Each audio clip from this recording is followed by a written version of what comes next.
What you see superficially will be completely camouflage, because Jesus looked like nothing when he was walking. People were afraid that he may rule the world because people were getting attracted to him. What was people getting attracted to? Silence inside, that he needs nothing from earth, and he gave himself to earth. 80% are from the acquired intellect. They are quoting Bible, they are quoting Quran, they are quoting Gita. They will stay there because they have not experienced. They have been told by a book or a person that they are parroting, but they have not felt it. The moment you feel it, then the rest is silent. Your reality, nobody will know. Nobody will understand. All you can tell is how you felt. If somebody asks you, why are you connected to me? If you say, oh, he's teaching a meditation, or he's conducting some yoga, he's teaching some kriya, it's too silly. You talk about what you lost. Anger is lost, insecurity is lost, stability is gained.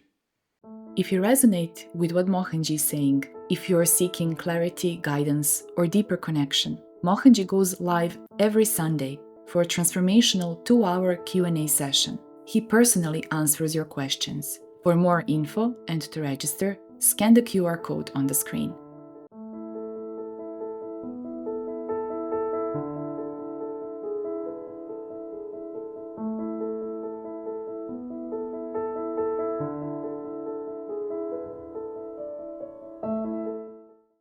Because infinity you have to experience, and even when you experience, you can't tell. You know the infinity exists, the light inside. Like this question Sri Ramakrishna Paramahamsa asked Vivekananda, when you close your eyes, do you see the light? Yes, I see the light, and it encompasses me. Then I don't exist. He said yes. So many people, the whole idea of of Vivekananda's thing was everybody should see that light. Once they know that light, then they know everything. So this about Jesus, etc. This more of a concept they are talking, and quoting Bible to substantiate that concept, not the truth as Christ. Christ is a state. Yes. Jesus is a person, and they are talking about Christ. The Christ, for them, they don't understand Christ. What is state of being a Christ? Christ is an enlightened being, state of being consciousness. That they don't understand. So what they're trying to do is to pick up from Bible and try to tell, okay, because of this, this is it. Jesus has told this, and Jesus didn't write it, And the whole Bible is an interpretation of people who are not Christ. They are all interpretations of people who did not probably understand Jesus fully. Yes. So this is. I'll give you one example. When Jesus and people were walking, he forgets to eat. He will say, oh, we just skip the lunch. And then finally, when they're still walking, and they say, oh, we just skip the dinner. That was not acceptable to people with him. They were hungry people. Food was important. So for Jesus, it was not important. And they were surprised that how this man is able to not feel it. He was not feeling the body. Then all the things connected to the body was not felt. But then he stopped to feed them. So he slowed down for them. This is not in Bible. But these kind of things, the people still don't understand. People ask the question, do you believe that Jesus will come again? Of course, Jesus can come again, but in which form? If he comes in the form of 2000 years ago, they will put him in zoo, and put tickets to see him. Or if he comes as a modern person, an atomic engineer or Oppenheimer kind of person, or IT engineer, and they say, look here, I'm Jesus. Do you think they will accept him? Nobody will accept him. They'll again crucify him. Yes. They will use that was one cross that time. Now it's a lot of crosses, all the social media. So they crucify him again and again each time. So people are people. Still they don't understand. They don't understand an enlightened being. You need to have eyes to see it, and heart to perceive it. Eyes to see means you're not seeing the form. You're seeing what is talking through the form. That's one. Heart to perceive is the consciousness. Which level is he operating? For which you need to have consistency of connection. Otherwise, you wouldn't know which level is he operating. It will be superficial.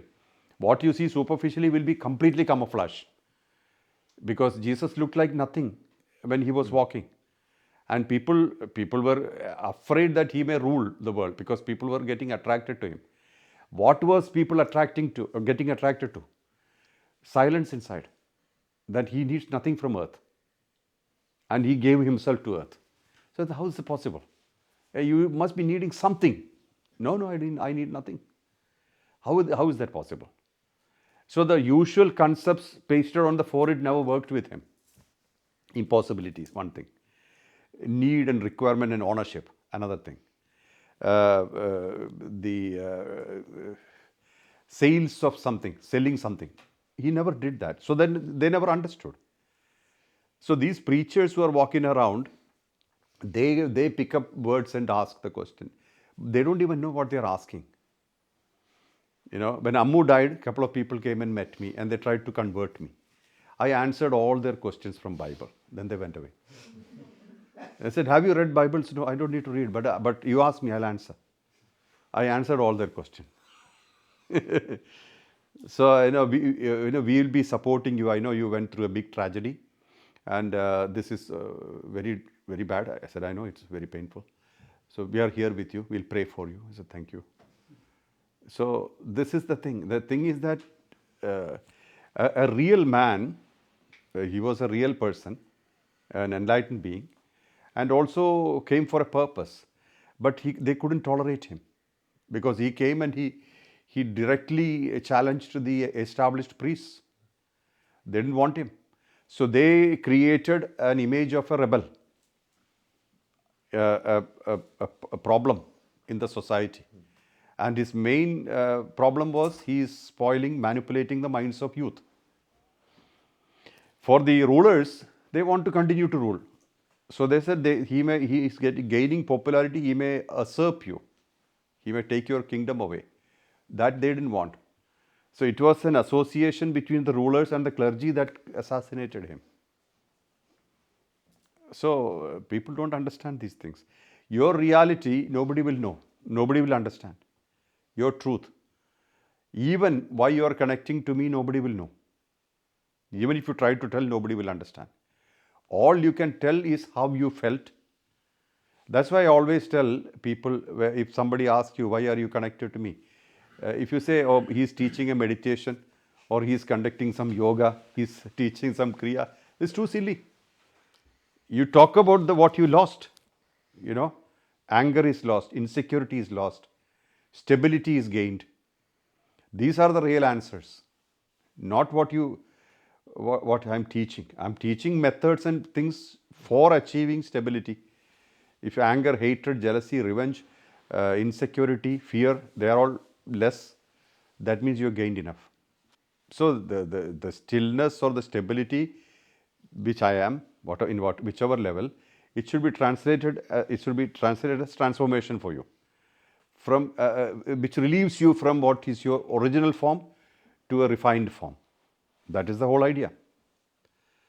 So that needs no technique, no thing. Only connection is enough. Hanumanji's example was that he parked his mind at Ram's feet. That's all he did, and he trusted. Belief is often about something which you don't know. Belief is often about something which you don't know, because 80% of what we talk are acquired knowledge. We collected them from books, from people, from society, from parents, from teachers. We collected them. We don't know. We believe. Now, very few people, like 20% of the people, use their intelligence for explorations, explorative thoughts, which is called logical mind, logical intellect. They explore the possibility. They are the people who are more inclined to Jnana Yoga, knowledge path.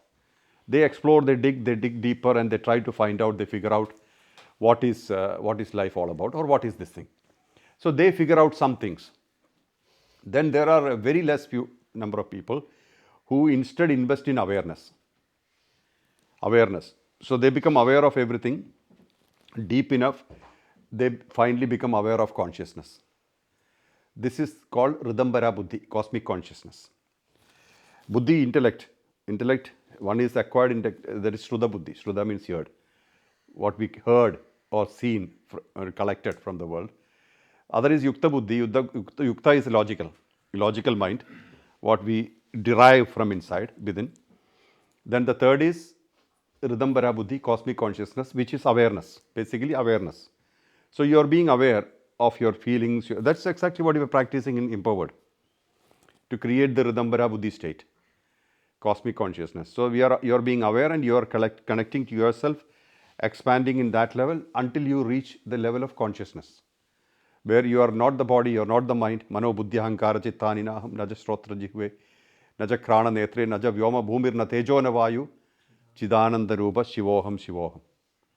So that Adi Shankara said. Uh, I'm not the body, I'm not the mind, I'm not the intellect, I'm not the ego, I'm not the perception, I'm not the action, I'm the ever conscious Shiva. So that awareness happens from within. That is the cosmic consciousness. That's very few people. Now, people who are 80% are from the acquired intellect. They are quoting Bible, they are quoting Quran, they are quoting Gita, by all these things. They will stay there because they have not experienced. They have been told by a book or a person or a situation or a philosophy or somebody that they are parroting, but they have not felt it. The moment you feel it, then the rest is silent. Then there is nothing to talk, nothing to feel, nothing to listen to, nothing. Just silence. Once you reach that state, you are all powerful. The nature listens to you. You know, you become supremely powerful. You may be in a body which is insignificant, but you are a conscious, walking consciousness, like a huge mountain walking. Not karma mountain, there are plenty, but this is consciousness mountain. Huge karma mountain you can see on the streets, no problem. But this is a mountain of consciousness. Very big, very powerful. So the people, I don't normally argue with people who talk acquired knowledge, collected knowledge. There's nothing to say. My standard answer is I never read Upanishad, I've never read Vedas, Upanishad, Purana, Shruti, Smriti, any of the scriptures I've never read. So I'm basically an ignorant man. So that satisfies them. Poor guy. And some people write to me saying that you should read these books. I said, I will. But these days I'm busy, but I'll read. I pacify them. I'll read them. They go away, they're happy. They guided me well. So they go away. So that's the acquired intellects thing. Because they have not reached the experience level. The moment you experience even one spoon of honey, you don't need any explanation for what is honey. You don't need any explanation. So acquired and logic mind is different. They must have found some bullshit. They try to sell it to you. This is another set of people. They are not book oriented people, but they figured out something using their intelligence. And sometimes amazing intelligence and some highly bizarre things. And they try to sell you, this is what it is. I keep quiet. I don't tell them anything. The best answer to heavily intellectual bullshit thing is silence. So they decide that I agreed and they go away. The second you play silence.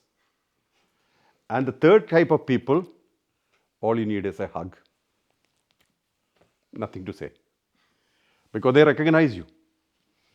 With masters, with people who have tasted the honey, they don't need any talk.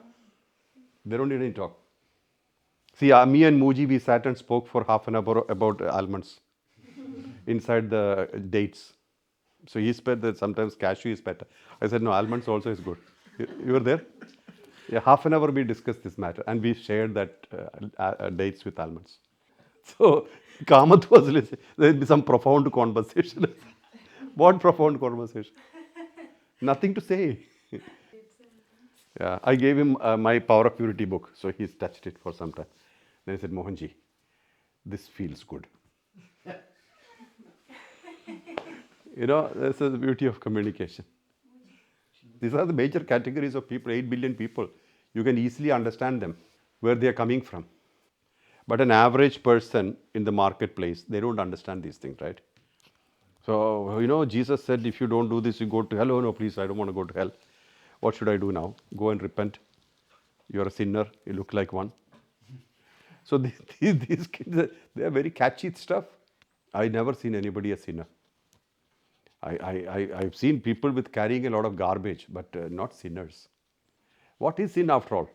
Sin means you disturbed somebody, you harmed somebody, that you're carrying all the burden of it anyway, isn't it? When you hurt somebody, harm somebody, attack somebody, disturb somebody, you're carrying the burden anyway.